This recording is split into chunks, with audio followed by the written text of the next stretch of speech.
Jordan Williams, I'll give you a small introduction. Professional downhill racer for Specialized Gravity Downhill. That sounds good, doesn't it? Yeah. And they are the slickest team in the pits for sure, aren't they? The most professional. Junior world champion. First World Cup win when you had the opportunity. And you are a cool head under pressure, mate. Welcome. Thank you. How are you? You well? You well? Yeah, I'm good. Yeah.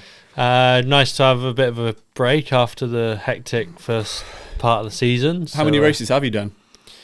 It's been six World Cups and national champs last week. So. And how many World Cup races are there left? 5 left. There's 3 in Europe and then the 2 in America and Canada. Oh God, those American ones. They're an opportunity for some people who aren't making it big on the European stage to have a go, aren't they, at the topper end, at the higher end, because not everyone travels to them, do they? It's quite expensive, some of the faster privateers and stuff. But man, I'm glad it's kind of spanning out a little bit over the world, because it has been mainly Europe. And I remember years ago, they used to go to Australia and everything, didn't they? Did they go to South Africa? Or? No, I've only done Mont St. Anne and Snowshoe and stuff. So, no, it's cool to have Lake Placid, a new one. So. Yeah, is that a brand new track? Yeah, brand new. Okay. Don't really know anything about it. A bit like La Tuile this year. Had no idea going there. So yeah, it should be good. Have you got photos or video of it or anything, or is it totally fresh? Nothing. No, not at all. That's exciting. I'm gonna grab a drink. Do you want something to drink, mate? I'm all good, thank you. I've got sparkling water, White Monster. Oh yeah. Yeah. Do you want a White Monster? I'm all good for now. Yeah. Actually, one of the later on we'll do some questions from Instagram. And I'll ask one of them now. One of them was, how many White Monsters do you drink a day? Oh, yeah? Answer that. How many White Monsters do you have a day? To be honest, I don't drink it a lot. Not because I don't like it or because I want it. I'm just sort of stick to water. At the races, exactly. I have it because it's good to Right, it's for a particular reason, isn't it? That's the thing. And I live in a university town, and you have students walking up the hill at 9 a.m. for a lecture, and they've got a White Monster in each hand, and you're like, fucking hell, man, how the hell are they surviving in the day? They're probably on 2 hours sleep because they're students, but I guess a gnarly way to live. Yeah. But anyway, do you want to hear what ChatGPT says about you? Go on then. Have you ever ChatGPT'd yourself? No, I haven't. Robert Jordan Williams. I didn't know that. Oh, yeah? Did I? That's my middle name. But who uses your middle name? Yeah, right, who does, unless you're really in trouble. 21st of July 2004 you were born. Oh, hang on. Was that your birthday last week? Yeah. I didn't know that, did I? Yeah. I don't know. God, you were 21 last week. 21 last week. You were born in 2004. Yes. Fuck. I left school in 1999. That's crazy. Yeah, I know, I can't. Funny enough, I was watching Happy Gilmore 2 that came out the other day, last night. Yeah. And I only realised the first film was 1996. Wow. I was like, what the hell? Yeah, I remember it. I think I might have even gone to the cinema because I would have been like 12 then. It's crazy. But there's I can't believe we even know each other. Born in 2004. That was a good year. Have you ever rented a video from a video shop? Nope. Have you ever wound a cassette with a pencil? Nope. Have you ever... Man, there's so many things you probably haven't... Have you ever burned a CD for a girl you fancied in school or anything? No? No. Man. No. What about waiting for someone to go off the phone, the landline, so you could use the internet? No. Wow, I can't... but just by the time I was old enough to call people and sort of know things about that, it was... 2012. Yeah, and that was an actual struggle we used to go through, right? You'd go on the internet, or if someone else was on the internet, you'd pick up the house phone and it'd be going, like making these fucking awful sounds. Dave will remember it, that's for sure, yeah. Anyway, this is what ChatGPT says around you. Robert Jordan Williams, 21st of July 2004. Android user. Android? Yeah. Favourite meal, mushroom soup. High school nickname, Jordan of the Rings. That's sick. You should bring that back. Did you write this down? No, it's the internet. That's what it says. So a lot of truth there. Is there? Yeah, the mushroom soup, yeah. I remember you texted me a picture recently. Yeah. You're like, I had to order it once I saw it on the menu. The picture of this mushroom soup. Mushroom soup, So... I don't even like mushrooms. Just to clarify, you don't like mushroom soup. No. So the early days for you, right? How did you get into downhill? Because that wasn't actually how you started, was it? You rode motorbikes. Yeah. So as a kid, I was into motocross and race motocross. That was my thing. My uncle, he was into it, and my dad was a race go-karts when he was younger, and sort of I was sort of brought into that, I guess, and was around my family that was into racing, not mountain bikes or motocross really, but Engines, sort of went things into with that. engines, And, was it? Yeah, engines Yeah. and fuel and stuff. So why didn't you go down that route then? Why did you change? Because I had a big injury when I was 7. 7? Yeah, I completely blew up my arm, snapped my arm in half, blew my shoulder up, and had. How did you do that? Did someone go into you, or did you just have No, a I was massive one? just in the garden at home, building jumps. You're a tiny kid, so you know it's still a big thing, I guess. You're not hitting massive jumps and stuff yet, so yeah, just a silly crash and blew my arm up. So I was out for a while then, and as a kid, going through operations and stuff. Yeah. It's pretty scary. So my parents weren't that keen on me going straight back into it. So that sort of ended. It's mad to think that something ended for you at 7. Yeah, isn't it? Like, I don't remember what I was doing at 7. There's certainly no record of it, no videos or nothing. Yeah. No, there is some videos on YouTube and stuff actually, but that ended, which. You know, I was still a kid, so I can't really remember it so clearly. But so your parents thought, like, nah, we're not putting our boy through this. Yeah. If you had a warning like that at age 7, you know that these later guys was it motocross you thinking of going into? Yeah, that was the plan. Like, I was racing pretty much every week as a 6-year-old, you know. And racing in a crowd like that is just, there's so many things you can't control, isn't there? You know, you could be run over by someone. And yeah, it's gnarly motocross. So I'm still into it now. I'm a massive fan of watching all the American and MXGP stuff, and like you said, Steve Holcomb. Like, I'm well into watching all of it, you know. Yeah. It is a gnarly sport. But anything is, you know, you can trip over and, you know. Yeah, of course you could get hit by a bus, couldn't you? But if you look at the common athlete in elite motocross, they're like all shoulder dislocations, metal femurs, like they're all pretty banged up. I don't think anyone gets to the end of their life as a professional pretty unscathed. They're all smashed to pieces. Yeah. And I think the danger is it being in that crowd. And you know, you race downhill, and the guys I train race enduro, and it's a time trial and you're on your own. So it's way safer, isn't it? Yeah. And the weird thing is about motocross is you don't have to be fast, you just have to be first. Yeah. There's no clock running, really, is it? You just have to be first over the line. Whatever happens. Yeah. Whereas in downhill and enduro, you do have to be the fastest guy, and it's all relatively fair, isn't it? Yeah, like you said, in downhill and enduro, it's just you on the hill. Yeah. And, you know, if you crash, obviously serious things can happen. Yeah. Anytime it can. But when you're on the gate with 40 guys with massive bikes, and when you look at the elite level, there's like flames, there's a crowd. You know, you're going to be going like full gas, aren't you? And if you're at the front and you tip over and there's 39 guys coming over you, you know, it's and everyone rushing to that first corner, and you go when the buzzer goes, not when you've got that little 5 or 10 second buffer like you do in downhill to go when you're ready. Like it does seem just absolutely gnarly. But you were also into scootering for a little while, weren't you? Thank God you didn't go down that route. Yeah, maybe we could just skate parks as a chick. But after that motocross, I did a bit of football, actually. Soccer. Yeah. But I'm just not into team sports. Like, I'm not an individual person. Yeah, you're an individual athlete, and I like to control myself and not have to worry about other people. So that wasn't really for me. And I sometimes thank my lucky stars you didn't get into scootering. Like I say, I know you only just messed around, but you let it go to me once. Oh, you really like scootering. I think, oh God, you know. Did you ever look at that Instagram page, Wicked Slams? No. It's just people crashing on bikes. Like that. But when the reel starts and there's a guy on a scooter, I'm like, yeah, good. Yeah. Can't wait to see this. Like a grown man on a scooter. Yeah, that's in the shin. Yeah. But this season, you've had the best season ever.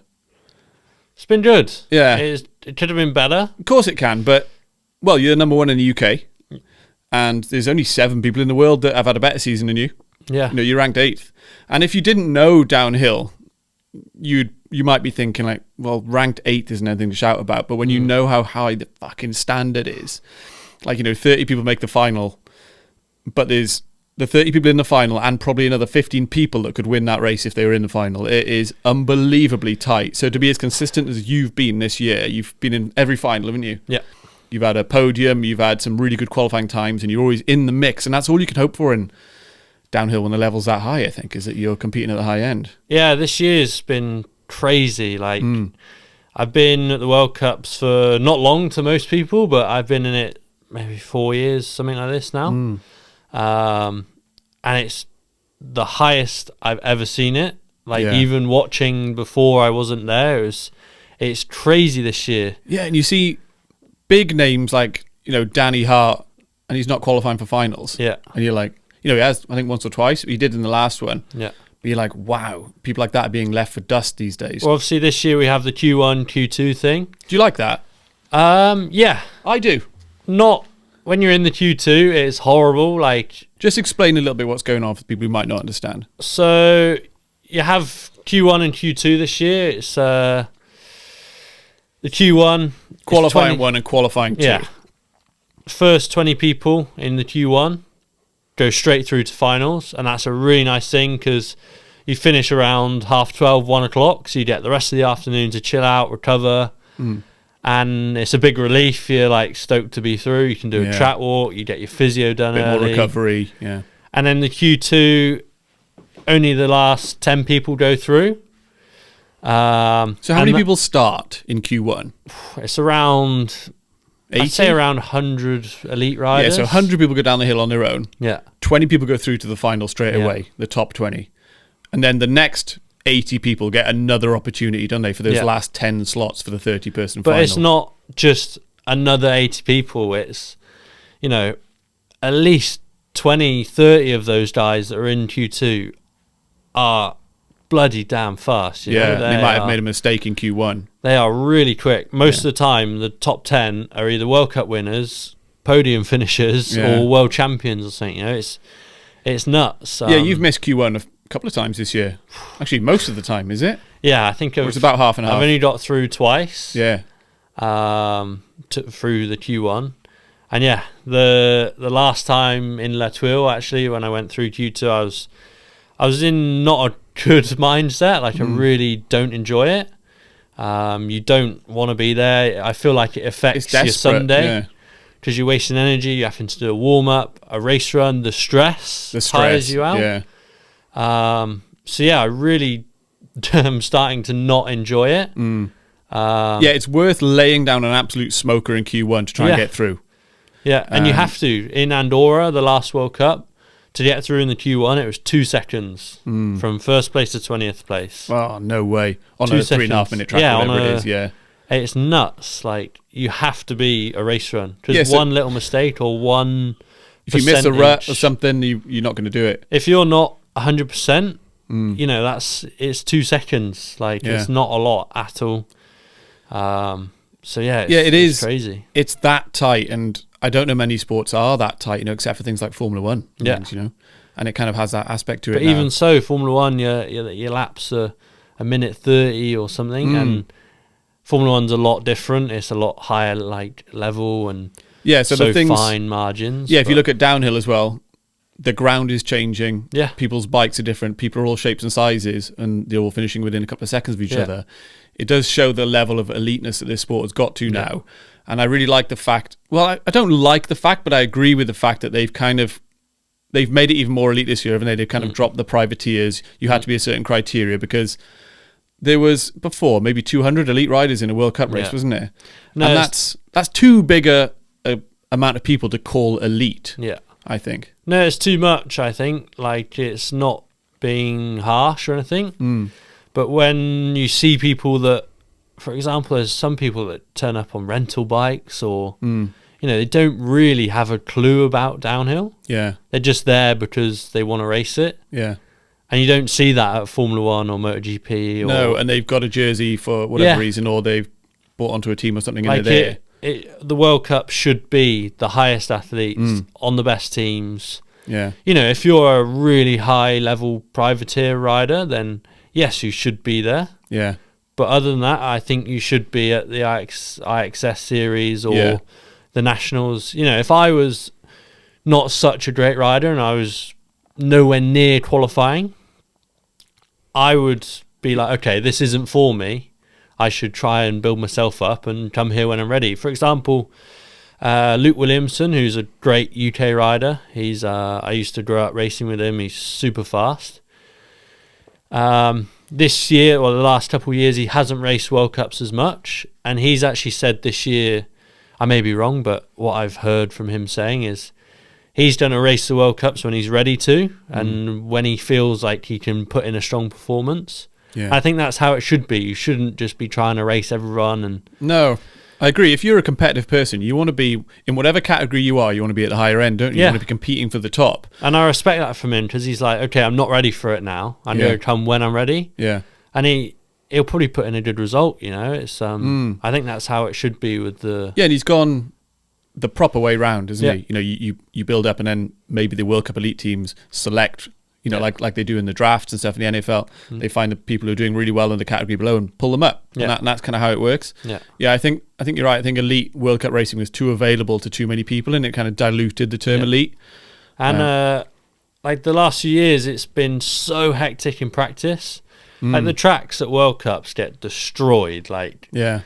by race day, there's nothing left. No. Like, there's no corners left. There's like, it's destroyed. And Yeah. if it's a wet race, it's even worse. Oh, and if you have a red flag at 11 a.m. Yeah. for 2 hours because they're waiting for a helicopter, the whole day is out of sync. And the practice is so short. You get 2 hours in the morning, 2 hours in the afternoon on the practice day.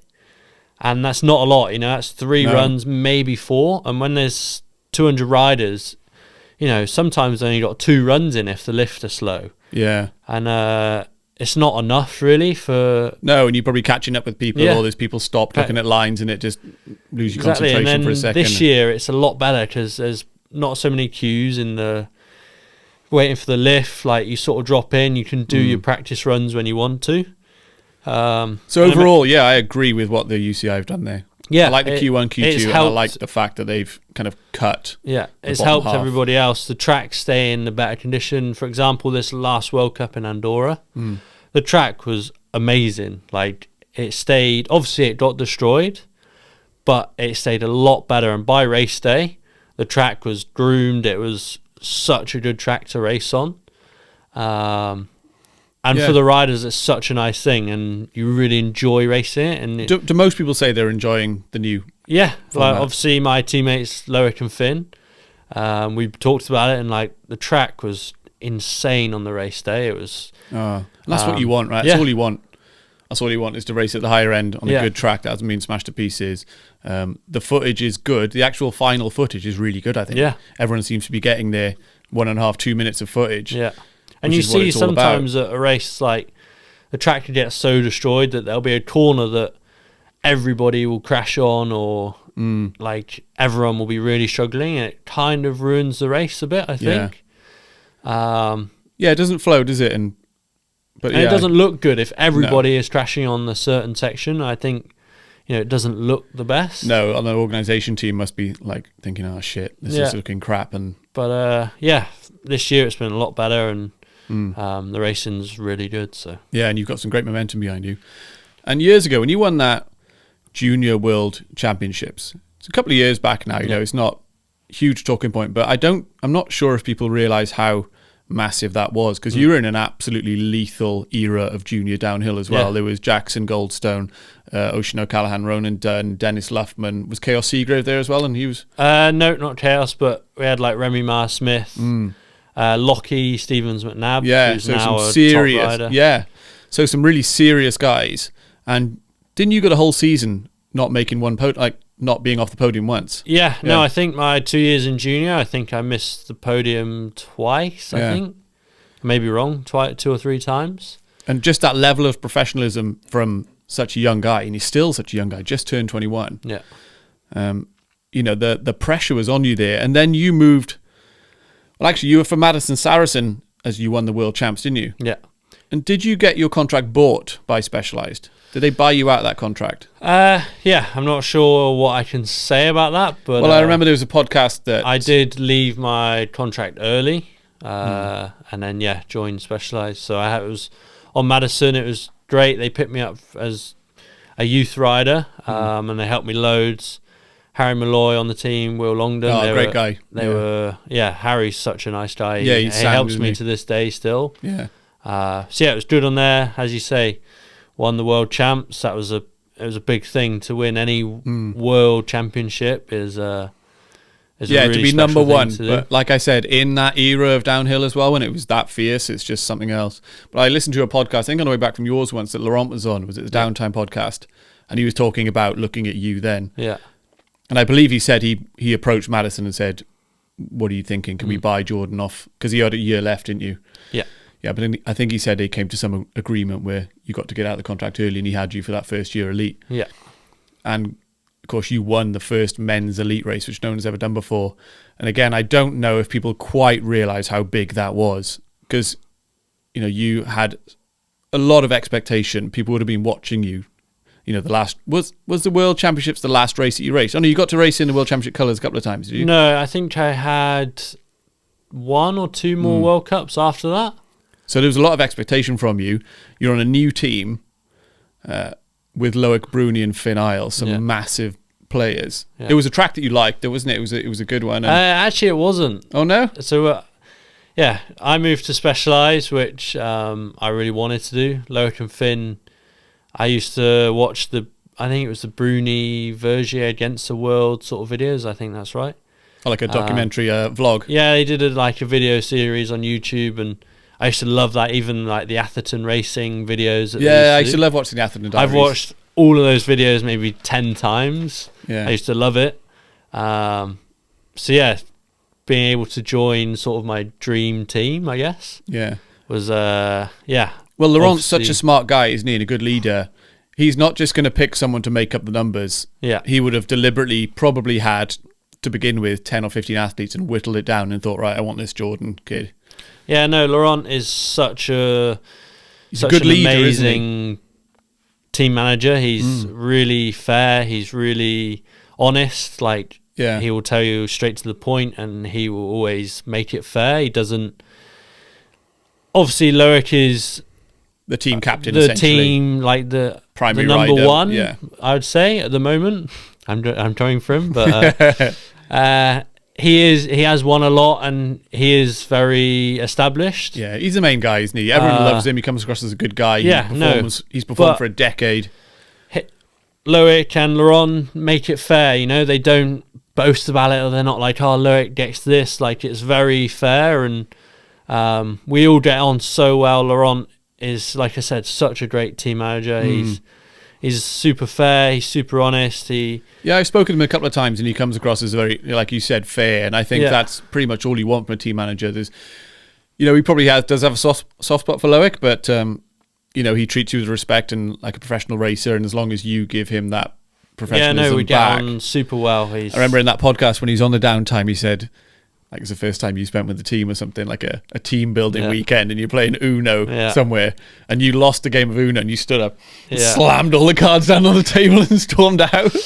And a lot of people would be thinking like, oh, who's this kid behaving like that? But he was like, yes, that is exactly the type of racer we want for our team. Someone who's going to fucking really want to win, No, he's great. Like, that was the night before I won the race, actually. Oh, was it? The first World Cup. You beat... Loic was second, though, was he? Loic was third. Loris Vergier was second. But I remember you told me that even though you beat Loic, and he could have been like a real dickhead about it, but he wasn't. He was just like, you fucking bastard, you had me. Yeah. No, it's... we're teammates. We want our team to win, because... But it is an individual sport, like you said earlier. Yeah. So there's an aspect of individualism and team, isn't it? You supporting each other.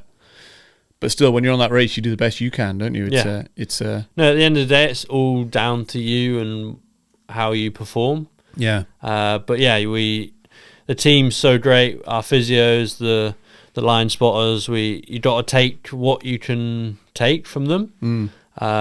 Take a bit from everyone from the team, and then that you've got to deliver what you can do. You got to do your thing. My mechanic Toby, he's big positive for me this year. I changed to him throughout the off season whilst I was injured, and he's helped me so much this year, and a lot of my good results are down to him, to be honest. He's super hard working. Oh, it's nice of you to say that, because if you remember that first World Cup win you had, in that first season. This is your third season now with Specialized, isn't it? Yeah. So after that first win, you didn't really do much else that year. No, it was a bit up and down. There was a few finals you missed. Yeah. You did get a 6th, did you? In one of them? Yes, I got a 6th towards the end of the year. But like you said, I missed, I think it was 2 finals. Had some average results, 15th. Yeah, nothing really to shout about. No, nothing against that win. And for me, the win was the best thing that ever happened to me. Yeah. It was, the best, best One of the day best of my moments. life. You'll remember that the rest of your life, yeah. But it was a lot to deal with. And I was 18. I'm not saying I'm old now, but I feel like I've learned a lot since then, and it was a lot to take on. I've never dealt with the media side of it like it was before. It was you gained 30,000 followers overnight on Instagram, for example, right? Yeah. Now that's an odd thing to happen. Yeah, no, it was full on. Like you have the leaders jersey at your second ever elite race. Everybody's looking at you, and it was a lot to deal with, and the expectations, like, obviously I wanted to win coming in straight away, and I did. Yeah. But you almost don't expect it to happen. No. Like, you want it to happen, and you do expect it to happen, but you don't really think it's going to happen. Yeah. If you had to answer honestly, you're going to win this first run. Probably not, but I think I'll do well. Yeah.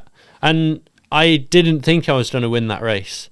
We had. Because you weren't last down either, were you? You were last but 3, was it? Did you? That year we had like the quali semi-final thing, which nobody liked. Yeah. But I was 9th in the semi-final, and this is the run before finals. So I was thinking, I watched Loick's run. He was fastest in the semi-final, and I was like, "There's no way I can go that fast. Like I can't. Like it was. Yeah, where are you going to find that time? I really felt okay. Like, I can't win today. Like, I'll just see what I can do. And maybe it was a good thing. I was sort of like, I can't win. Let's just see what we can do. Like, a bit of weight off the shoulders. I sort of I just had a really good run. Like, it was good. I've watched it a lot of times. It was pretty perfect. Yeah. Like, can't really fault it. Obviously, you can always go faster, but I really, really, really had a good run, and I won, so it was. Did Loick qualify first? And he was the last down the mountain? Yeah. Because I remember watching his run, and I was like, oh my God, because it was going green, red, wasn't it? Yeah. He was beating you. Then, I think in the last but 2 corners before that drop, he just stood up a little bit, didn't he? Just overbraked a tad, I think, in that corner. Then when he came through the line, yours was green. And you had that moment of that photograph you've got pouring champagne on your own head with the goggles on. There's not many people get that type of photograph in their life, is it? It was great. And having Finn and Loick on the podium, we went 1, 3, 5. Yeah, great for the team. And that was insane for the, And what do you think about the 3-person podiums this year? Do you like that as well? When you finish 4th or 5th, you don't like it because you want to be on the podium. Yeah.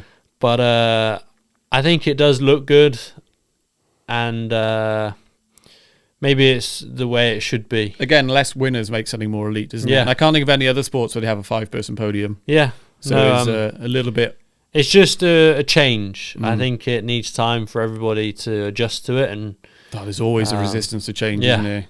Because if you were one of those people who were finishing 4th, 5th, 6th, 7th around there, then it's so much more difficult now to get that 3rd. Yeah.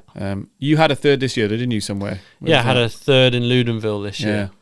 Second race good. back after second World Cup back after my injury, and that was, again, not really expecting it to happen, and not a track that I was expecting it to happen. Yeah. Like Lenzerheide, where I won.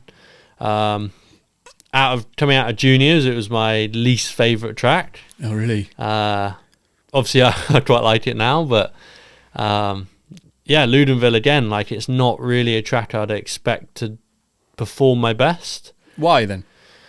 I feel like I'm a rider that really performs well at tracks like Val de Sol, Mont Saint Anne, sort of the faster, more technical tracks. Yeah. I feel like I'm a rider that can't just send it. Yeah. You see, like Ronan, he's such an insane rider. He sends it like he's like, I'm gonna be in a helicopter or I'm gonna win.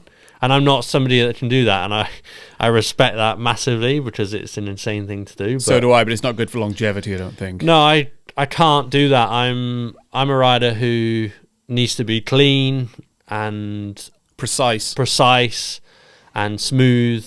Well, that is your riding style, isn't it? And that was the same as my Lenzerheide win. It was a clean, smooth, aggressive, fast run. calculated run. Calculated. Yeah, and that is your style, you know. Yeah. You have somewhat of an unorthodox style compared to everyone else on the bike, didn't you? Like you have your elbows low, for example, and you see most people try and get their elbows up over their hands. And especially if they're young people now who've had rider coaching, they all look like they come out of a factory and they're all kind of the same way. I don't think in downhill there's a style or a height, weight. Like anybody can go fast. You see like Greg Menard goes super fast. Then you have riders like Jackson or Laurie, or you have tiny riders that can go fast. And I don't think it matters what size you are. No, there might be certain things, keep your heels down or whatever. A couple of little tips, but other than that, you can let someone kind of be creative with their style, really. And like you said, you see these people like Ronan Dunn who are, man, I know him to say hello to. I don't know him that well, but I'm nervous watching him go on the track because he seems like he's just on the edge of catastrophe the whole way.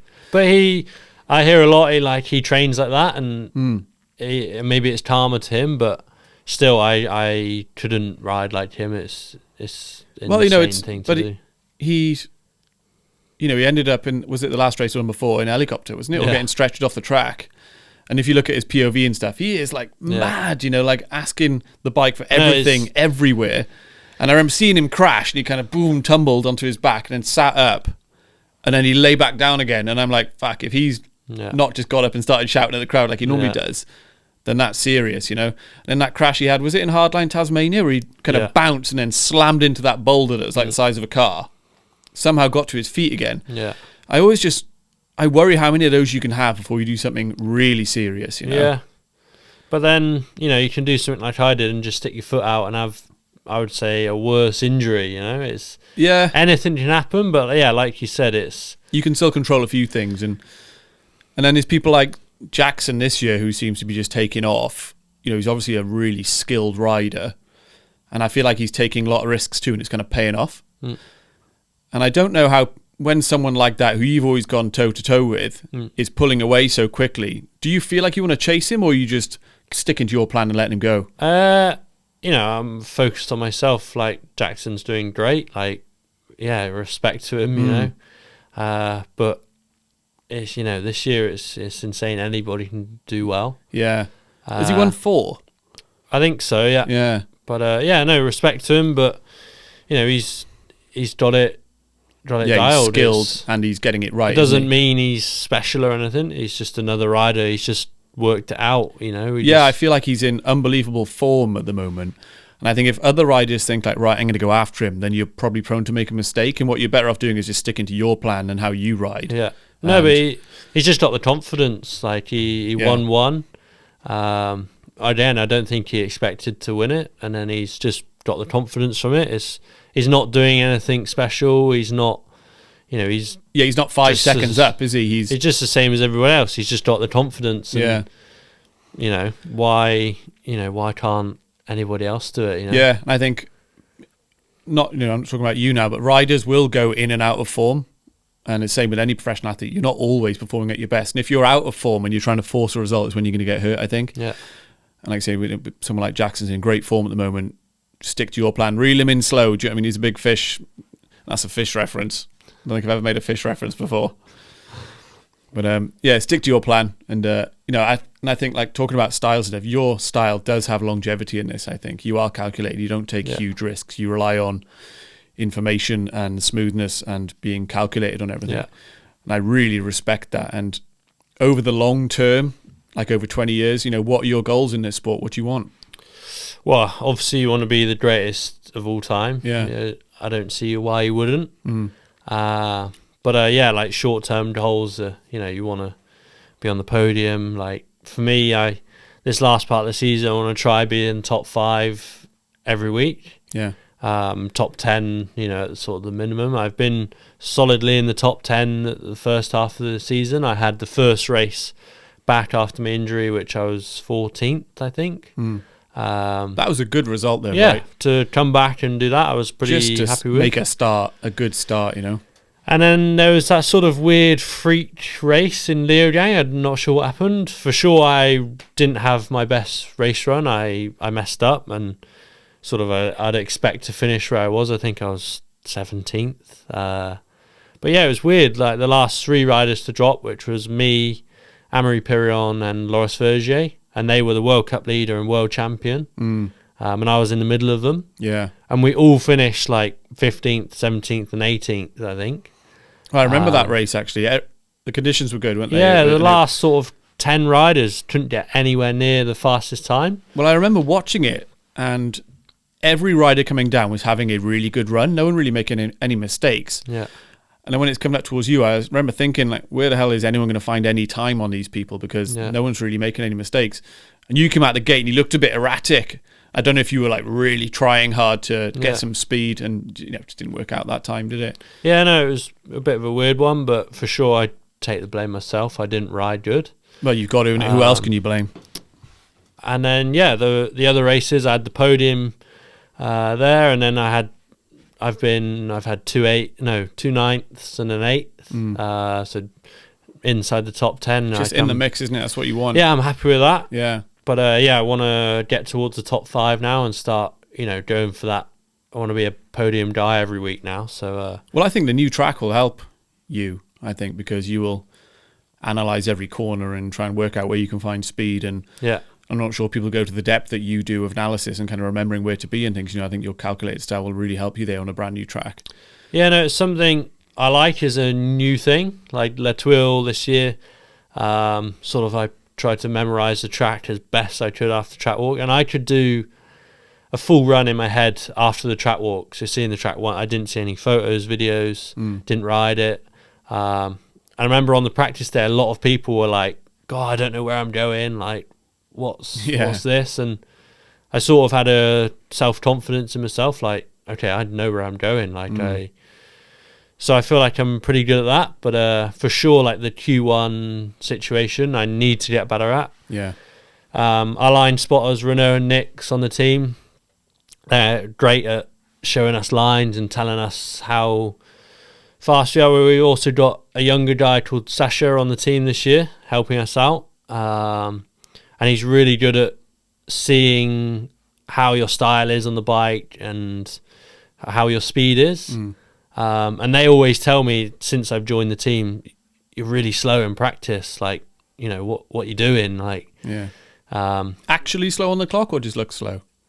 I'm not sure on the clock. 'Cause I think sometimes your style looks like you're chilled, but in fact you're just not erratic. You're not all over the place. Every practice day they're like, oh, you don't look good. Like you really look slow. And I don't feel fast, but they're always like, you're slow, like what's going on? You need to pick up the pace. Because you see some riders out there, right? Like, I don't know, Adam Brayton, really aggressive style. He's moving a lot. And you seem to do the minimum, right? I remember there was a story last week could have been Eve's story, actually, the bottom of Fort William. That right-hander, and you come over the crest and then into that left-hander before the motorway. And it's quite a common place for people to kind of do stories and stuff. And I saw loads of people coming over there, and they kind of huck off that crest, crash, and then turn. Yeah. You come over there like a fucking owl. You didn't make a sound. You were right behind the handlebars. You did the minimum you had to land on the back of that next crest, around the corner, and no one else was hitting it like that. You're doing the minimum you had to, the minimum energy, the minimum time in the air. And if you're doing 10 or 15 of those down the track, you're a really hard person to beat. And people might look at that style and go, oh, he wasn't as erratic as some of these people. He's not sending it like everyone else was. He looks a bit slow. But in fact, on the clock, it is shown.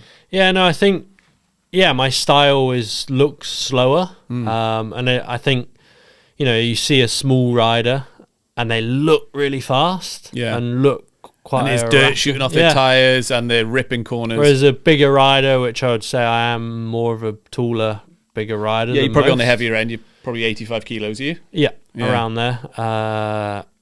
So maybe that looks slower, but it's something I do need to get better at. The Q1, like I haven't made most of them this year.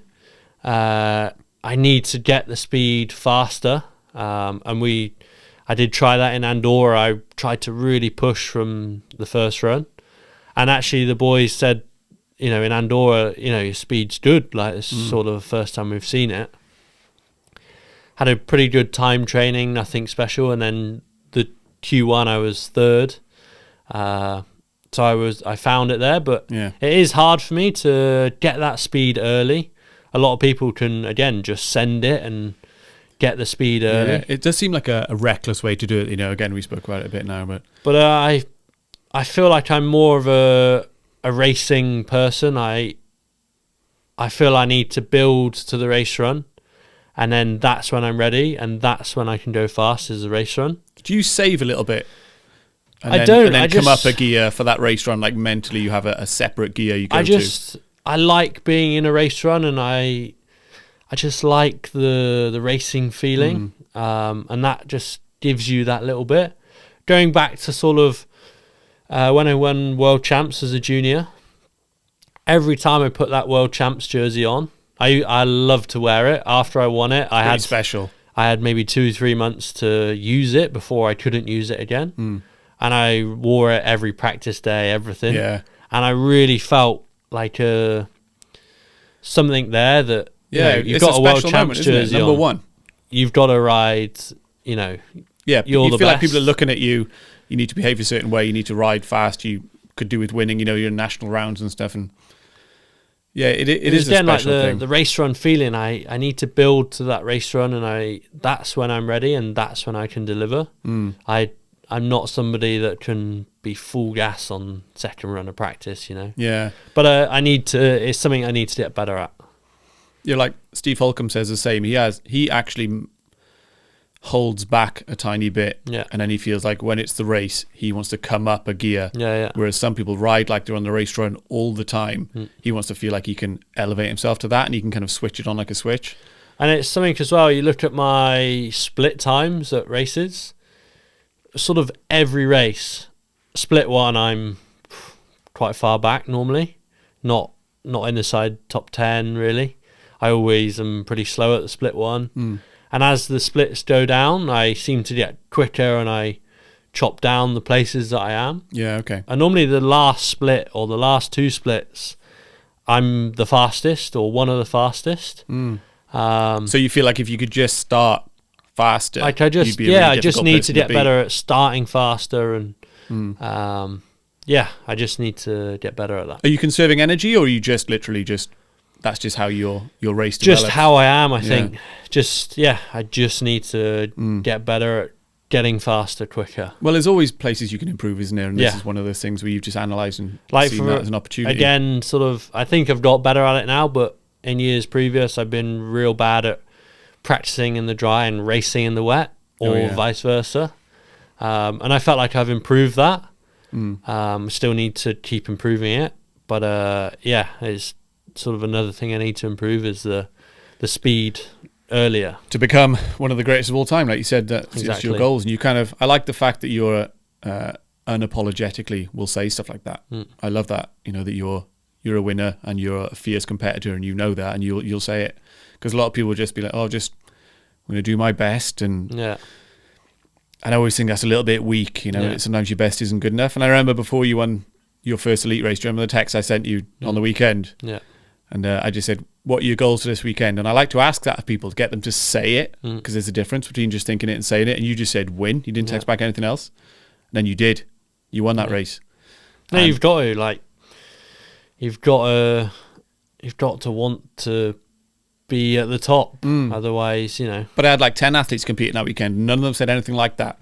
They were all like, I'm just going to do my best. This isn't my type of track. If I come away with a 20th, I'll be happy. I don't really like when people say that. It's not my type of track. Who cares? Yeah, you're a professional racer. The time doesn't care if you don't like the track. You know? Nobody, the team managers and the team, sponsors, they don't care if you... They don't want to hear it. Yeah. They don't care if you don't like it or you're feeling ill. Yeah. You know? Sort it out, figure it out. You've got to get on with it. Obviously, if you do feel ill or something, it can affect it, but... Sometimes you've got to power through. You've got to just get on with it, Yeah, and you see sometimes after a race weekend, you know, Instagram's flying, and you see everyone's post, World Cup, whatever it was, straight away it's, I stood up in the first corner over break, couldn't come back. Next week I'm going to try harder. Yeah. You know, everyone throws an excuse out there, and I don't really know why. And I get a little bit, I see it and I go, okay, next. No one really cares about the story. They just care about how you raced that weekend. And maybe they think that people go, oh, I was looking at this guy. I want to see how he competed. Oh, look, he said he overbraked for a corner. Yeah. I still think he's a good rider who just made a mistake. Yeah. And I don't know. I'm a little bit sick of all these excuses. Like I said, no, everyone just sees the result. They don't look at the story. And next weekend is a completely different story altogether. And maybe after 2 years of not quite putting a race run together, maybe it's not for you. You know. Yeah. Maybe you should drop down like to the you said, IXS ones and making excuses and saying why you didn't win. Like, it doesn't matter. Like, nobody. No one cares. No one cares. No Nobody wants to know about it. Really, you'd be better off just owning it and saying, Yeah. I wasn't fast enough this weekend. Let's move on. Yeah. And that's it, you know, and that'd be a more kind of stoic thing to say, really, just kind of own it and not come up with an excuse. In Andorra, I did make mistakes at the top in my top split. And I feel like if I didn't make those, I would have been better. But I didn't say that. I didn't write that in my Instagram post. You know, Yeah. it woulda, shoulda, coulda. You know, you didn't. You are quite stoic in that respect. You don't like to talk about weaknesses and stuff. You know, you had that knee injury. It wasn't all over your Instagram that, oh, I'm injured. You know, this sucks. Blah blah blah. You just quietly get on with it. Yeah. And I remember texting you on the weekend saying, how's the race going? You text me back a picture of your knee in a strap or whatever, saying, oh, it's not good. Ah, fuck. And then I said, well, wait till you get an MRI scan. You go, I've already had one. Yeah. Yeah, I've blown my knee out. Exactly what Steve Holcomb had done, pretty much to the T, the exact same injury. Yeah. But within about 24 hours, you text me saying, what's the plan? You know, what do we do with this now? Okay, well, physio, operation, whatever. Whereas a lot of people might have got lost in their own heads and gone, oh, why does this always happen to me? Or, you know, because, like I said, that first season, you won the World Cup race, the first one you did. Didn't really do much worth talking about that year. In the second World Cup season, was it 2 races in? Blew your knee out. So that whole season's gone for you. Yeah. And this third season now could have been returning from injury, just trying to do my best. My knee doesn't feel 100%. But you don't say any of that. No. You just go, well, I'm here, I'm a racer. Knee's feeling good. If anyone asks, yeah, it's feeling good. Yeah. That's the end of that. No, my knee injury was hard. I'm not gonna lie. Oh man, it's scary and it's painful. It was the hardest part of my life. I was really at my lowest, sort of halfway through my knee injury. But yeah, I don't need to try and bring in all the, it's okay, like you'll be I'm going to be all right. You've just got to get on with it and come back as strong as you can, you know. But getting on with it means that you wanted to have a plan straight away. You started a group, Jordan's knee injury rehabilitation. You had me on it, Laurent, the team physio, these people, the surgeon, wasn't it? Yeah. And you just had a plan straight away. So when you do have these dark days, at least you're on a plan. And you're like, okay, well, this is what's going to happen. This is when it's going to be ready. This is when we're going to put a training camp in. This is when we're going to start getting back to full strength. Yeah. So, and I think that should be everyone's go-to thing. All right, I've got a problem. What's the plan? And I don't think people do that. They just wallow a little bit and go, oh, this is going to happen now. And they kind of get a bit lost, and then they go downhill, and then it's hard to come back, you know? Yeah, no, when I did my knee, like you said, I was absolutely gutted. Like, it was a horrible situation to be in. But yeah, so we started that group chat. I spoke to you, spoke to Wayne. He works in Oswestry as a physio. He's a great physio. My physio on the team. I really like Wayne, yeah. Torsten, Laurent, had a good group of people. Yeah. And yeah, just, we solve that problem, isn't it? Worked out when we got surgery, did what we could to then. You can't really do much, but I had the surgery, and then it was that big 6-month rehab stage. So did what I can, put in as much effort as I could. I don't have millions of pounds in the bank like say Jet Lawrence does when he did his knee. Yeah, he'd be in oxygen chambers but I was in oxygen chambers. I did do as much physio as I could with what I could afford myself. the team and Monster and stuff did help out, but they don't pay for everything, so I did have to pay for some myself, like anyone else would. So yeah, I did what I could and did as much as I could. I really, I was every day, every 2 hours, I was doing physio and icing it and trying to taking walk. it seriously because doing my job. It's my job at the end of the day. And actually, going into this season, you were the strongest you've ever been. You've been riding more than you've ever ridden before. Yeah. Do you want to? Your knee isn't 100% now. You can't go through full movement still, but there was enough for you to be able to ride at 100% pretty much. Yeah. You were moving 130 kilos on your back on the squat with the box squat with partial range and benching over 100 kilos, wherever it was you got to. And like I said, you really took it on and you solved that problem. And now here you are, in this season with a load of momentum and it's now behind you. Yeah, no, we got through that knee injury. Like you said, didn't need to talk all over social media about it. Just got on with it. Spoke with the group I had. And lucky enough, I was lucky to have people like you that was really helpful. And I've done it before. But no, you weren't lucky enough. You surrounded yourself with these people, Even like Eve. Yeah. She's a cracking girl, isn't she? Really supportive. Yeah, she knows what you're going through. She knows when to stay away from you. I couldn't have done the rehab without her, and my dad as well. Like it was tough, I couldn't put my own sock on for a month and a half, or I couldn't shower without being a nightmare. It was, I couldn't drive really. So my dad and my girlfriend, they really helped out. They drove me to my surgery. They drove me to the oxygen chamber that I went to, and they were really helpful. And I couldn't, I can't really give back to what they gave to me. So yeah, it is good. And like I said, you do surround yourself with these supportive people. And on your race weekends, if Eve's there, I'll message her and ask how it's going instead of bothering you.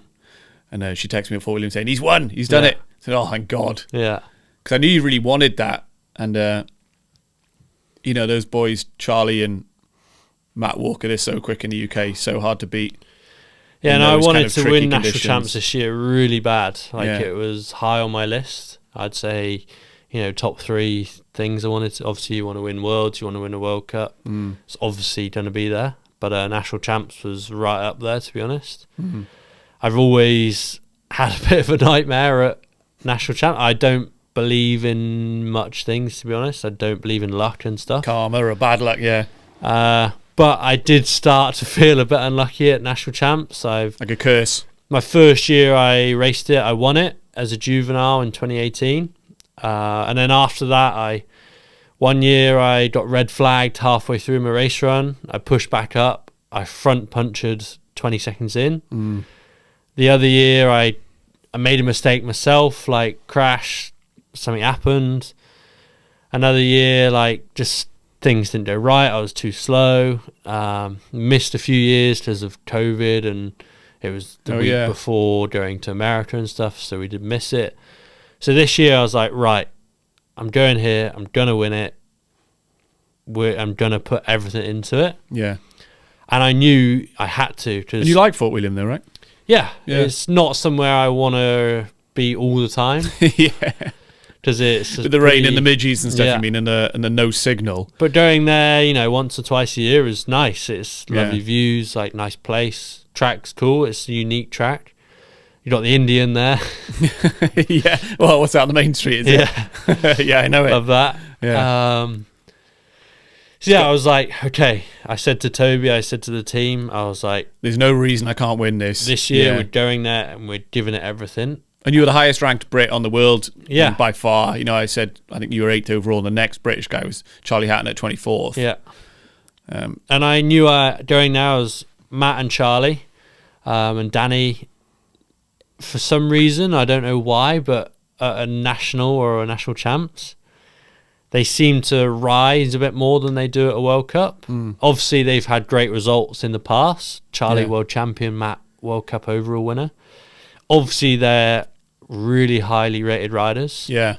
But they've always been there, haven't they? At the higher end. But this year, they've had great results, but nothing that they would want. But every year at national champs, they perform insanely well. So I knew, okay, I have to be on my A game, set the bike up. Let's really work through the weekend as a World Cup, do a proper warm up.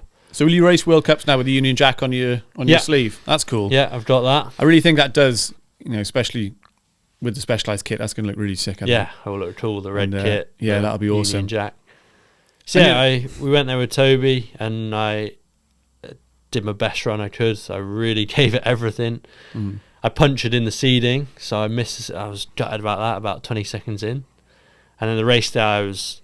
Did you go back up to the top after that puncture? Do you and just? No, I just rolled. I Yeah.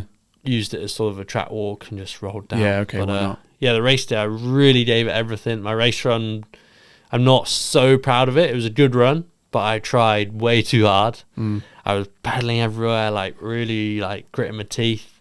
And it was within a third of a second, wasn't it, that you won? 0.299, I think it was. On a 4.5 minute. Is it a 4 minute track? 4 minute, 23 seconds I did. Yeah. This is nothing. No. Absolutely nothing. I'd say the ground is loose. There's so many things that can happen on the way down, and for so many, like not so many, but a couple of people to be within that time, percentage-wise, you're basically the same rider, aren't you? You're in the same percent. But I really gave it everything. I was cooked. I've never been so tired after a race run, Just and sprinted. it's because I was trying too hard. Yeah. But I had to. I really gave it everything, and like we were just saying, my top splits, I think they were both up on me. I think Matt was over a second up on me coming into the woods. And in the finish, I was like, it's gone. I was like, I don't know what I'd have done You were if just I watching didn't the win. time with you as he was coming down. And then it came across the line, I won. I was like so stoked. I was. But you would have brought the best out of Charlie and Matt as well. They would have known that you were on this year, and they would have had to rise to that occasion too. Yeah, and Charlie, he won his world championship on that track. Yeah, of and course he did. has, again, one of those things with the world champs jersey. Like he won his world championship on that track. It's something he has there. Yeah, he would have had a quiet confidence going into that track when he know and he can lay down he's a big the one. best there. And I knew again, like I had to bring my A game, and I gave it everything, and I just got him luckily. Charlie's clean too, isn't he? He's a great Charlie's rider, a great professional. rider. We get on really well actually. Yeah, I like him. Obviously, there's a bit of tension there when you're racing for a British And respect, championship. So, but no, we get on really well. We often ride together. Funny enough, Charlie actually coached me as a really? younger rider. Like a mentorship. I didn't do much coaching, but I maybe had 3 or 4. It wasn't really coaching actually. It was more just like riding with him. Because I was maybe 10, 11 years old, and I just wanted to know what maybe I was doing wrong at that age. So we actually did a few days just riding together. And then he pipped him at the national champs a few years later because of his tips. We've sort of come up, I guess, kind of together. So he's a great rider. We get on really well, and he actually just finished second at Hardline yesterday. Yeah, I watched it. I can't believe he lost. I thought when he came down, did you watch it? Yeah, no, I thought no it. one's beating that run. And he was on fire. He was pretty loose, but Yeah. now he's a really great rider. Again, clean, and somebody you can sort of look up to. Yeah, but he also, I see him right at the bike park or something. He's clean. His kit is cleaned and tucked in. He's on time. He's a true professional every sense of the word. And I think the more people like him and you and Loic and stuff there are in the sport, it's going to lift the whole thing up, I think. Yeah. Because I think the days of, smoking weed and then going for your race run, they're gone in downhill now. For sure, yeah. There's a place for those people in mountain bike, and they do really well and they attract a lot of attention. But in the racing scene, they just get left for dust now. Yeah, no, I'm somebody that really likes to be professional and organised and clean. And yeah, you won't see you in a mess at the pits. You don't smoke weed. No, you're not partying unless you've won something. You do take it seriously, and you're an athlete and a true professional. Being like that. And I've had quite a bit in my career, and people saying to me like, "Oh, you're super clean. Like, why are you like this? It's kind of weird." And I think you should be like that. I think you've got to be like that. When I was maybe 12, sort of first racing nationals, and the Pierce races, Pierce Cycles, they do such a great race series, and that's what I raced growing up. And I saw 2 people actually who used to race all those races. Morgan Tyrrell, who doesn't race anymore, but I believe he's 2-time national champion. Used to ride for Wide Open Mag and stuff. and Daniel Cope, the same, used to ride for Wide Open Mag. They were really professional people.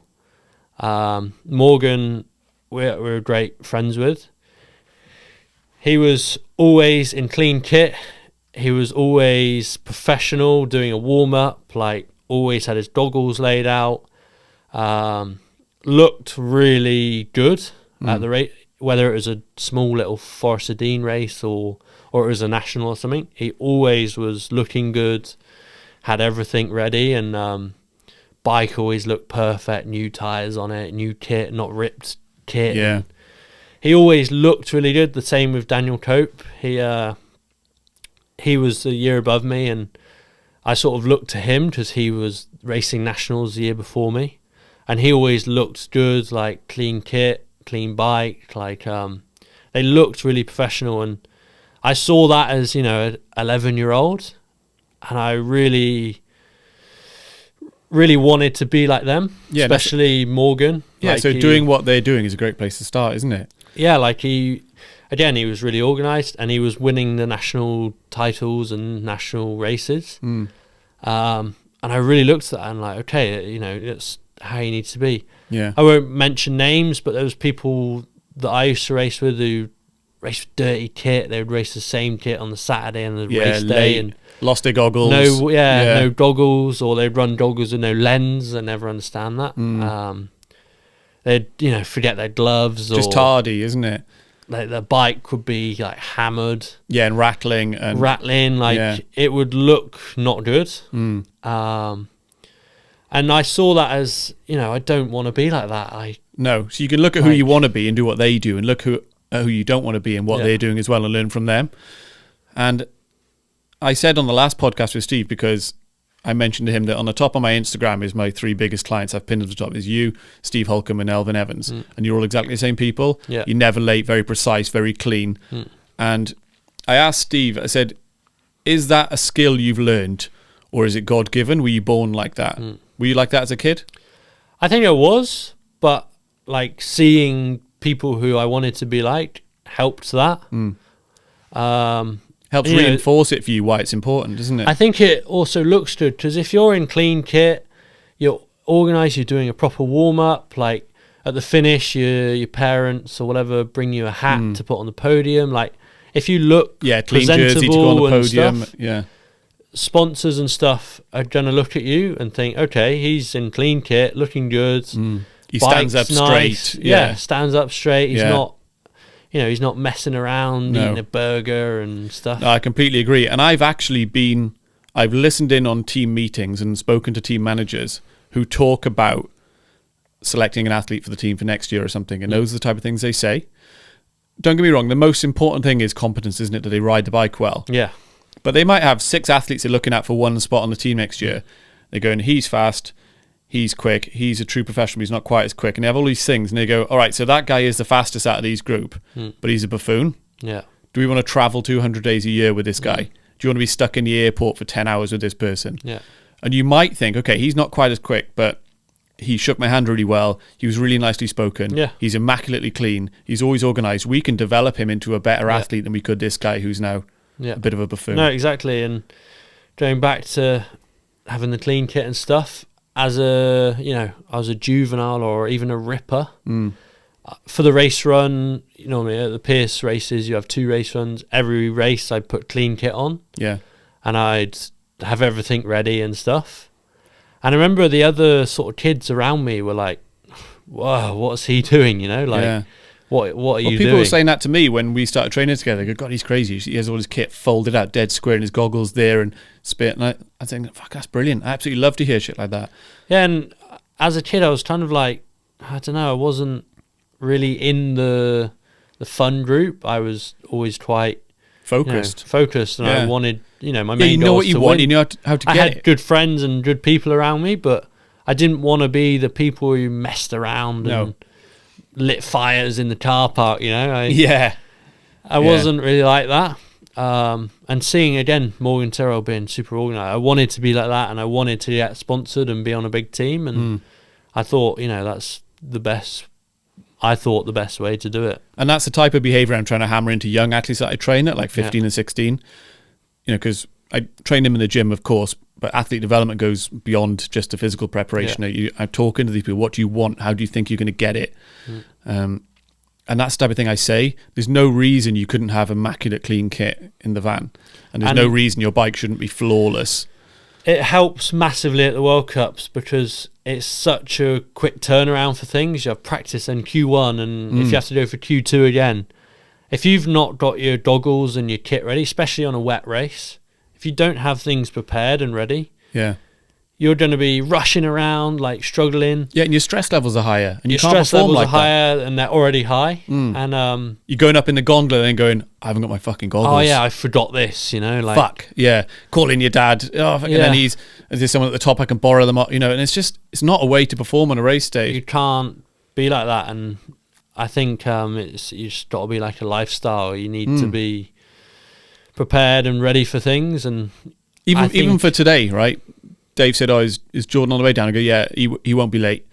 And I went to check my phone then, and you text me saying ETA this time, exactly when you said you're going to be here. Yeah. And again, Steve was exactly the same a couple of weeks ago. He was here exactly when he said he was going to be here.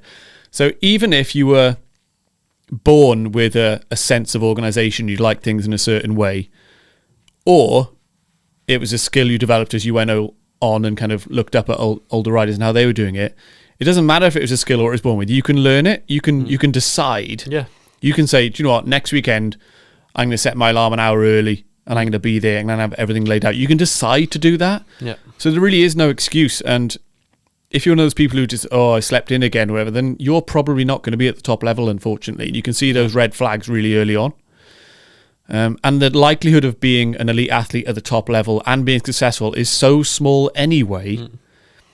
It's pretty much zero, especially when you look at like America with the NFL and things, the cuts they have, the chances of you being an NFL athlete are really slim. And even if you do make it, how long are you going to be a professional for? If you can't get that stuff that you can control in order, it's not going to work out for you, I don't think. Yeah. And, you talk about wanting to be one of the greatest of all time, and that's amazing. And those type of qualities are a massive part of that. You're going to need because no greatest of all time has ever competed for 2 years and then disappeared off the face of the earth. Yeah. They're there the whole time. They're consistently on the top. You don't get distracted with things like hardline and crankworks, really, do you? I'm not saying you'll never do hardline or something, but you're just a focused racer on the World Cups, that exactly what you're employed to do.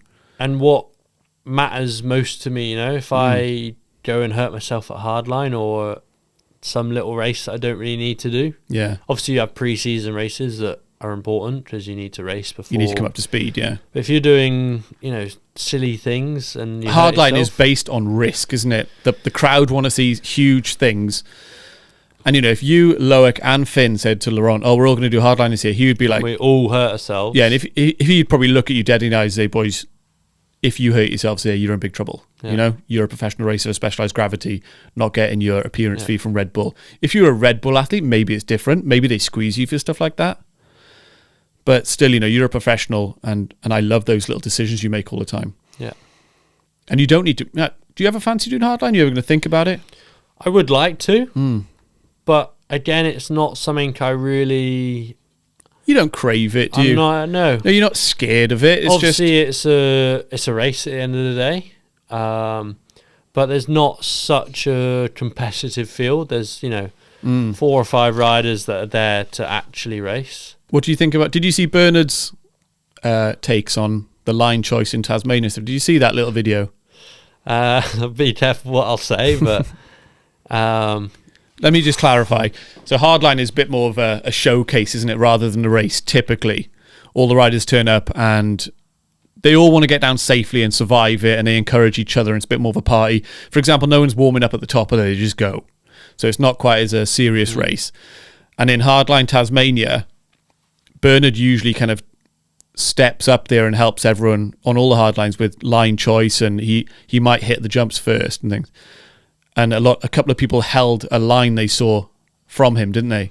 But and on the race, they took that line, and he reckons they beat him because of that line. I think it was Troy and Jackson that did that line, wasn't it? Was it? I don't know. And I think it was Jackson that said he saw Troy do it on the live stream. So it wasn't like they were talking about it and they didn't tell Bernard. And then Bernard was like, I don't know, why didn't you tell me? It's like, well, why weren't you watching the live stream? Yeah. I Because don't he know. explains it as like a secret line that they'd kept from him, right? But you I don't don't think know. that was the case? I think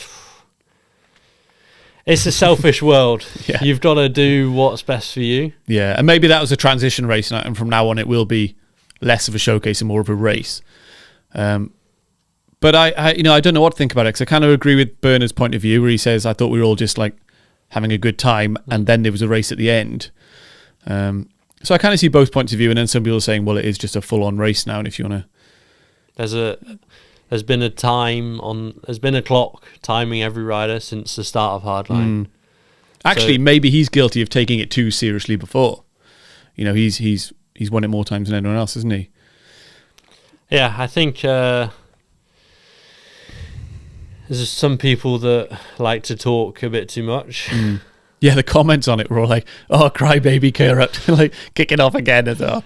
But I like Bernard. I see him quite a lot 'cause he lives down the road. But I see both sides of it. But I think he was saying this is going to change Hardline forever, and I think he's right there. I think it will become more of a race. So looking at different tracks that you race on, do you change your setup of the bike based on how long the track is? Not on how long the track is, but definitely how the track is. Because you have your bike soft, right? You like it. I did used to. Yeah, I did used to have my bike real soft and real fast. But no, working with Toby this year, we've changed a lot. And as the season's gone on this year, actually, we've gone harder and harder and harder and harder. And we didn't have such a long pre-season. I think I got back on the bike sort of middle of February. And the season started, I don't know, two and a bit months after that. So we didn't have a long time. We had a couple of weeks. And you've got to involve getting back on the bike after 8 months off. Yeah. And getting, that takes a while to get the speed back. Yeah. So we were setting the bike up as I was building speed. And it was a new bike, a new mechanic. New geometry and stuff. It was quite a lot to cram in, and we didn't, I'd have loved to have, 6 months to set the bike up, but we didn't. So we got to a place where we were happy with. But that's firmer than your previous setups that you have. Yeah, and Yeah. then we got to the first race, and we were like, okay, we need to do a lot harder. As again, like I said, the tracks blow out, gets a lot rougher and a lot faster, so we went harder and harder and harder and harder. But you have some tracks where you might take a couple clicks off or a couple PSI out to have more grip on the front, or you might go really hard in the fork or something. For example, Ludenville is super flat and easy at the top, and then So you want all your pedaling to be going down through the tyres and pulling you forward, right? and then it's really steep at the bottom. So a sort of hard setup works pretty well because it rolls fast at the top and then stands up and at the then bottom, stands doesn't up at the dive bottom. in. Yeah. And then somewhere like Andorra, the last World Cup, we went pretty hard with the shock, just to sort of try and stip over the bumps a bit. Yeah. But we didn't really go harder in the fork at the same time. You always want to sort of try and balance the bike out, but we left a bit over the front and wasn't massively over the front. I have the front end quite high anyway. But it was just to give a bit more front end grip, but let the bike sort of stip over the holes. So yeah, you certainly have different setups, but It's such a huge aspect of it, isn't it? How you set your bike up. And I think Yeah. a lot of people have no clue about what a click does or a rebound here. I think it massively helps as well. Having a bike that works really well, And a good mechanic that knows how to communicate. And it helps more than you think, I believe. Obviously, it's how you ride and your mindset is the main thing, but the bike setup can really help as well. yeah, because again, after races, sometimes you hear people say on their Instagrams, couldn't get the bike feeling right. And But again, yes, but the still time, your fault, your problem. the time Yeah. doesn't care if your bike's not set up well. Yeah, right. It's still your fault, isn't it? It's Yeah. not something you can use as an excuse. But it is such a massive part of it. If you can just educate yourself or have a mechanic who knows what they're talking about and things to do that for you, your mind is already burdened enough on a race day as it is. If you can get someone just to go, okay, I've done this is it going to help? You just go and do your thing, Yeah, no, with Toby, we write everything down. I know exactly how many runs I've done on the bike. We know where we've been, what we did for that track. And Toby, we can speak at the start of the week, okay, this track is kind of like this track, so let's start on that setup. Or, okay, it's steep or whatever, so you start, okay, we might go a bit harder or softer. And yeah, having someone like Toby who has it all written down, he's organised, that's, again, yeah, right.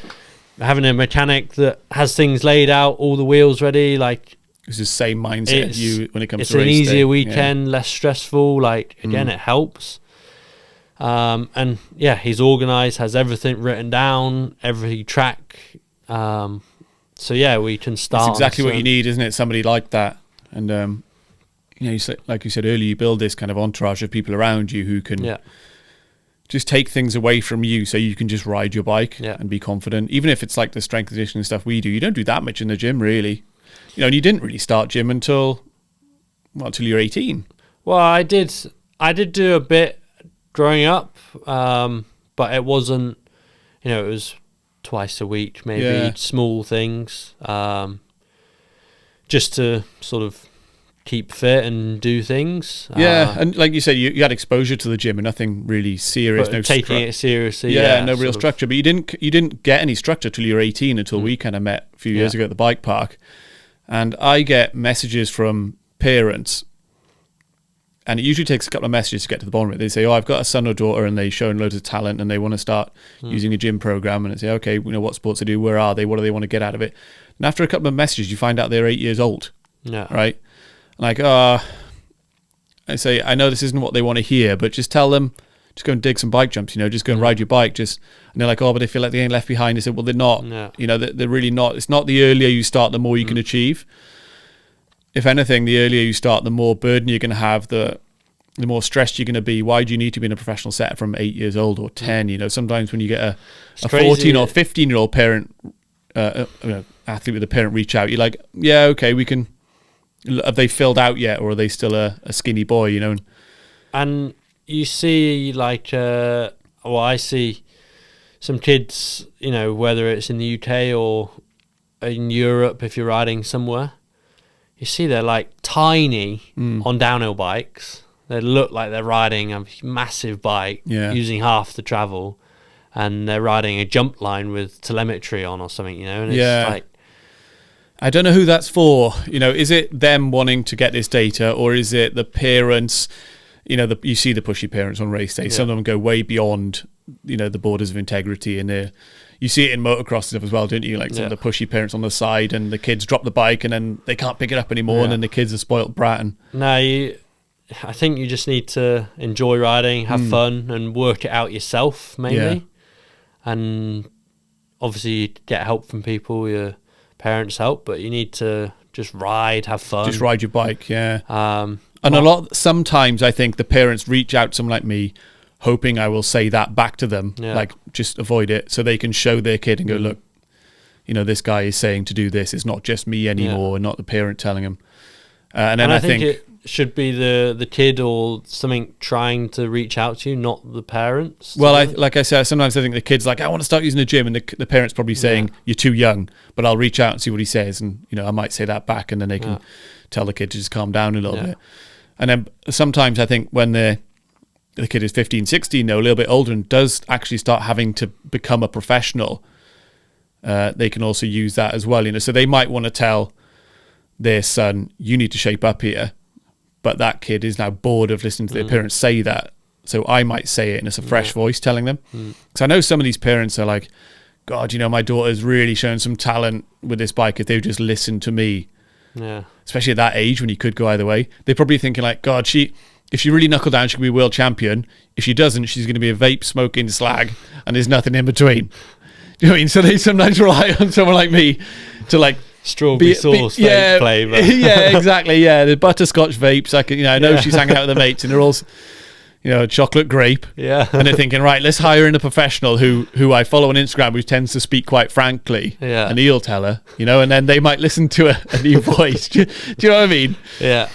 And, it is a good world I'm in, and I do like it. And I use people like you as examples all the time. And I say, Jordan didn't start lifting weights properly to lose 18, and look what he's achieved, But, most of the time training is on the bike, isn't it? That is the most important thing. And I think people forget that too. And they're in the gym, they're ripping the cranks off the bikes, and they're, trying to get as buff as they can, and they're just not riding enough. And I think if you can't hold an attack position all the way down the track, then yes, you need to really take your strength conditioning seriously, especially for the race run, which is the third day of competition. If you can't hold it together there, then yes, let's look at your strength conditioning. But a lot of people are held back by their bike skill and their speed. And maybe you can make up for a little bit with some gym numbers, but you ride, because you text me on a Monday, this is what I'm doing this week. I'm going to ride today, I'm going to ride e-bike tomorrow, I'm riding downhill on Thursday, ride downhill again on Friday, Saturday I'm going to be getting my bike stuff ready because I'm traveling on Sunday. And I'd say, okay, well, is it going to be a workout on Wednesday that makes sense? And that's it, Or obviously earlier in the off season you can hit it a bit harder, but closer to the season, ride. If you're in the gym, here's something that makes sense, Yeah. And as the season comes near, your bike time goes up, the gym time has to come off. And also, like we were talking about earlier, having an extra gear for a race, practicing at a lower gear, then race time you kind of switch on. I kind of feel that with the gym as well. I think people leave too much in the gym. They're on their hands and knees leaving the gym every day, and I prefer to have a different approach where actually they're in the gym to complement the riding, and I'm trying to keep fatigue down and trying to keep the minimum effective volume for an athlete to ride well. And that's kind of my perspective on it. But you do ride a lot, don't you, coming up to the season? Yeah, no, bike time is really important, I think. This off-season, the pre-season, because I didn't have time, we used timing a lot more to have that feeling of trying to push and feeling like you're under the clock, which really helped. But yeah, like the gym stuff, again, people can do too much of it, I think. Yeah, I see it a lot. I just see people. And you see kids like in the gym and stuff, and they don't need to be at that age. No. Like, I did a lot of sort of skate park riding, not scooters. Jumping in the air, touching your boot. On a BMX or a dirt jump bike or... Yeah, different styles, but you're still on a bike. Yeah, you're still on a bike. And you see a lot of people that have no real skill on a bike, and you take them to a skate park or some dirt jumps, and they cannot ride them, but they're pretty good on a downhill bike. Yeah. I think that really helps. A lot of riders ride trials bikes or motocross. I haven't ridden trials before. I'd love to, but I think other types of riding a bike, don't they? Yeah, they all transfer over. You see a lot of people as kids, sort of like me, who used to race motocross. Again, Luke Williamson, who we talked about, he used to race motocross when I did. Yeah. People Why is that then? Why is it people go from motocross to downhill? It's quite a common path, isn't it? Not many people go the other way. I'm not sure, really. I think just bikes, Again, Ethan Craik, top rider now. He used to race BMX at a high level. A lot of people used to race BMX. They come over and sort of the skills of other bikes. Downhill looks attractive, I think, isn't it? You get lifted to the top. Yeah. You do the fun part. Yeah. And I think a lot of the motocross guys think that, well, I'm averaging, 40 mile an hour. I have the speed tolerance, so when I go onto a downhill bike, it feels a bit slower. Whereas some people can't handle the speed of a downhill bike, but if you're coming from a motorbike, it does feel like you're a bit more comfortable there. Yeah, and they can do quite well, can't they? Yeah. Who is that? The motocross rider that said he fancied downhill. He said it publicly this year. Who was it? He came out and said he fancies going over to downhill, and it was a bit of a. Was it Roxon? And he came up with a bit, and everyone's like, "Well, don't think you can just walk in." They were kind of think he was underplaying the standard a little bit. He could walk in. He's probably a decent downhill rider, but I think a lot of like the motocross guys ride downhill, same as a lot of the mountain bikers ride motocross. But yeah, you can be good at something, but and feel like he's really good. I'm not sure if it was a jokey way or he was being serious. I don't know. Yeah, I don't know either. When you're at the highest level of the sport, it's a high level, and you'd probably get the floor wiped with him when if you came to downhill. We wouldn't get anywhere near But qualifying. that's not saying he's bad at it. It's the same as if anybody went to race, Supercross. Yeah, you get nowhere blasted, near. wouldn't you? You wouldn't make it. No. Should we have some questions from Instagram? Go We had for it. loads. Oh yeah. Yeah, at about 40. So obviously you can't Really? read them all out. I've picked sort Yeah. of 5 or 6. Let's make them kind of quick fire as well. Let's not go on too much about it. What's your post-race recovery? What do you do after the race? Post-race recovery. That's it's always a hard one. After the race, the day after, I always feel pretty cooked. Not so much physically, a lot mentally, because you spend 5 days at full focus. Every second of the day, you're thinking about the track or the bike, or you're so fully focused on it. And I feel like the night after the race, I can't sleep. Every day or every time after a race, I get to sleep at 2, 3 a.m., even if I'm in bed at 10, Yeah. Just wired, just just brain because spinning. you're wired. Yeah. And the day afterwards, you're just like, you just need a breather. Sometimes it's good to have a spin. I use some recovery boots. Just normal stuff, really, yeah. isn't it? You might get in an ice bath. You might just have a bit of a chill out, try and Eat have some some fun. good food. Yeah. Get some good sleep. I'm not somebody that likes to really do much after a race. I'd quite like to just chill out. Chill out. Let the stress levels come down a little bit. Sit on your phone, strolling reels, Yeah, why not? Yeah. Is there any riders you look up to? Not so much now, but when I was younger, it was Loic. Yeah. Was the main one. Yeah, of course. Just because I liked how professional he was. He was always trying to get his bike set up the best. He looked always good.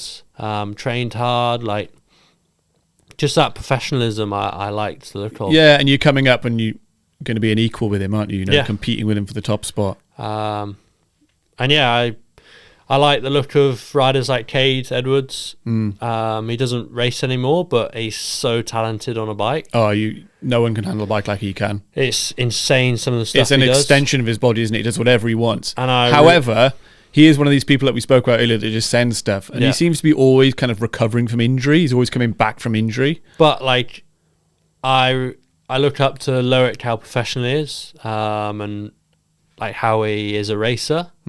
And I look up to someone like Cade of how good he is on a bike. Yeah. Because he's insanely skilled on it. You pick up any type of bike and Yeah. just rip it to pieces, can't he? He can do anything, slope style.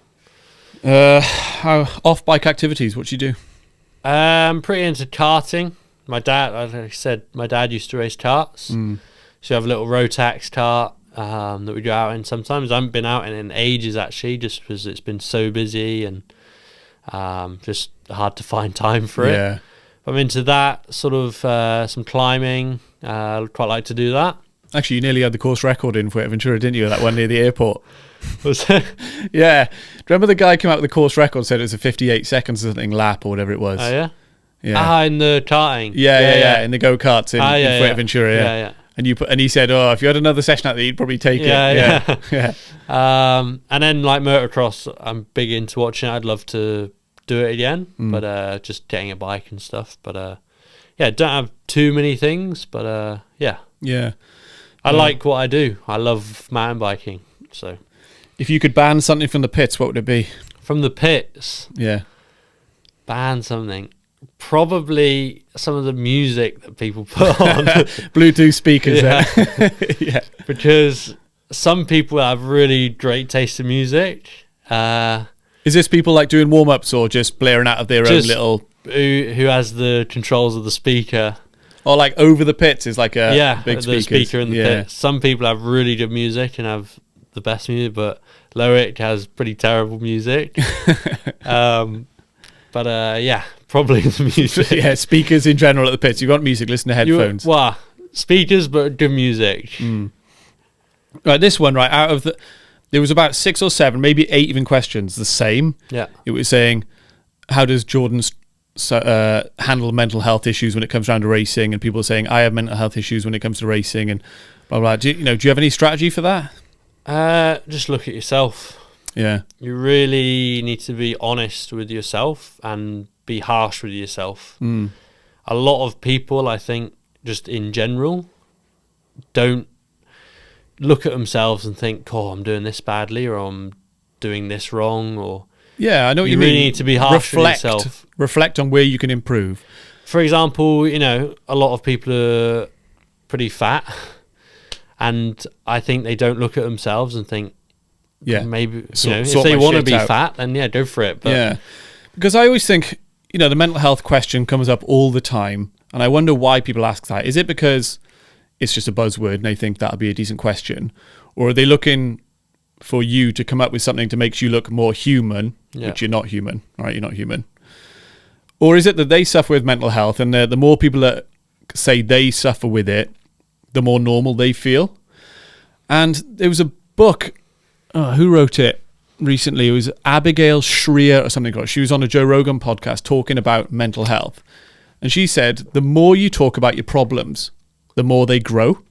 And I think some people get stuck in such a rut of saying, oh, I've got mental health this, I suffer with that, I've got to suffer with that, instead of actually trying to solve the problem.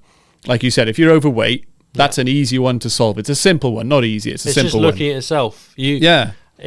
I think, like you said, it's bad to tell everybody your problems over and over and over again. But Anyone telling who listens, yourself is a good thing. That's the problem that people have, is they tell everybody but not themselves. Yeah. So they're or their close friends and family. Why isn't it someone saying, you need to get your shit together? If you're not doing very well, these are a few reasons why I think so. Some people you really trust. Yeah. So the mental health thing is massive at the moment. I think talking about it is potentially the first step, right? You could say, I'm not doing very well. Speak to people you love or people that love you, and then come up with a plan. And I don't think enough people do that. Yeah. They just talk about it. Like I did a post recently, actually it was last year, about injuries, saying stop telling everyone about your injuries because you're going to reinforce that injury is there. And at some point you need to forget that you have a bad shoulder and let your body come back to normal movements. And if you keep telling everyone, you just keep bringing it back to life. And I think that mental health thing is the same. There's not enough people who just go, right, okay, I'm gonna solve this. What do I need to do? Okay, I need to get in shape. I need to write a list of stuff I'm gonna do today. I need to tidy my bedroom. I need to, reach out to friends and see what they're doing. And they think that just talking about it is solving that problem, but it's not.